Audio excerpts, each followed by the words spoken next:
modèle ne nous permet pas de vendre à perte. Comme il reste 30 secondes, est-ce que le président Chassaigne souhaitait rajouter quelque chose? Pour moi. Ouais. Oui, sur les pratiques, là, ces fameuses pratiques qui sont, ont disparu et qui, semble-t-il, sont mises en œuvre par des achats de proximité sur les territoires avec des fournisseurs qui sont à proximité des magasins. Comment ça se passe? Alors, malheureusement, il ne nous reste pas de temps sur les 4 minutes, mais vous pourrez répondre tout à l'heure. Vous pourrez répondre tout à l'heure à la toute fin des questions individuelles. Merci, cher président Chassaigne. Je vous propose de passer à monsieur Paul Molac pour le groupe Yacht. C'est à vous. Oui, merci, monsieur le président. Donc, messieurs, j'ai entendu des choses sur la loi des Crozat. Ce que je peux dire quand même, c'est que je reviens du SPACE à Rennes et ça a permis quand même, au niveau des agriculteurs, de donner un peu d'air. Parce qu'on a eu un moment donné où la concurrence et les prix agricoles faisaient que, de toute façon, on détruisait des fermes et finalement on détruisait l'outil de travail directement. Donc je crois que c'est important à souligner, même si tout n'est pas parfait, bien sûr, loin de là, mais ça a quand même donné un petit peu d'air, sans doute avec d'autres facteurs. Une question, s'il n'y a pas de date butoir, quand est-ce qu'on termine les négociations ? Puisque j'ai entendu qu'il ne fallait pas de date butoir. Donc c'est un peu compliqué, parce que si à un moment donné, vous ne dites pas, bon ben voilà, on acte des prix qui augmentent ou qui baissent, mais peu importe, mais s'il n'y a pas de date butoir, quand est-ce qu'on les acte ? C'est cette première chose. La deuxième, qu'est-ce que vous pensez des contrats tripartites ?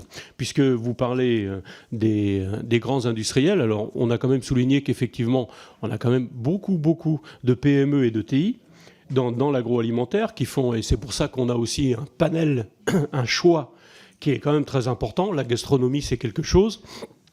Donc, qu'est-ce que vous pensez de ces contrats tripartites ? Sur la loi, Merci, sur le projet de loi... Monsieur Cottier. Oui, très bien. Sur le projet de loi de Crozat, il y a plusieurs points. Le fait de pouvoir renégocier tout au long de l'année, on pense que c'est inévitable parce qu'on va au-devant d'une volatilité qui sera de plus en plus forte, notamment sur des matières premières agricoles qui vont souffrir des aléas climatiques. Et donc, le Français a bien compris que quand ça hausse, il comprend les hausses, mais il a surtout compris qu'il ne comprend pas, par contre, que quand ça baisse pas. Donc, évidemment, la demande qu'on a de pouvoir renégocier tout au long de l'année, comme nos confrères portugais et espagnols, nous semble tout à fait légitime. Avancer la négociation, puisque c'est dans le projet de loi, on vous dit oui, si on a la garantie que ce n'est pas pour passer des hausses, mais plutôt, évidemment, passer des baisses. Et je vais ouvrir une parenthèse, puisqu'on a pu échanger avec le député de Crozat. Le vrai sujet qu'on a, et sur lequel on voudrait que vous puissiez réfléchir à la question, c'est le sujet des 34% concernant les promotions du DPH. Nous, au niveau de l'enseigne Intermarché, c'est pas loin de 70 millions d'euros de pouvoir d'achat qu'on redonne grâce à ces promotions. La moyenne des promotions sur le DPH, c'est 50%.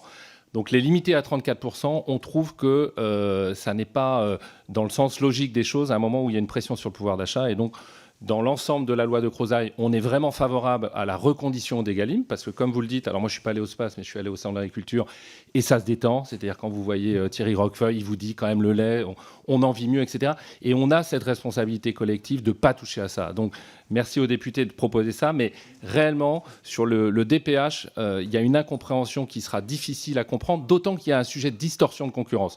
Vous connaissez Action, vous en avez tous entendu parler, c'est des concurrents étrangers, alors on accepte la concurrence, mais ils achètent aux Pays-Bas et ils achètent tous les stocks d'Unilever, de L'Oréal à des prix défoncés.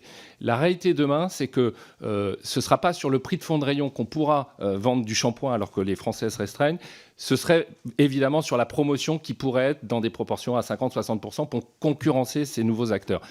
Nous limiter à 34%, nous met dans une situation vraiment délicate. Et s'il y a un point sur lequel vous devez réfléchir, mesdames et messieurs, c'est ce point-là au service du consommateur.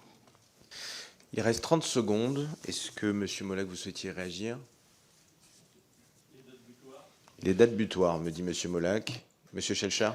Moi, je rajouterais peut-être sur les dates butoirs juste la chose suivante, nous permettre de négocier tout au long de l'année avec une contractualisation et un cadre à définir avec les grandes multinationales, mais peut-être garder la date butoir pour les plus petites entreprises qu'on veut bien protéger et avec lesquelles on n'a pas du tout les mêmes discussions.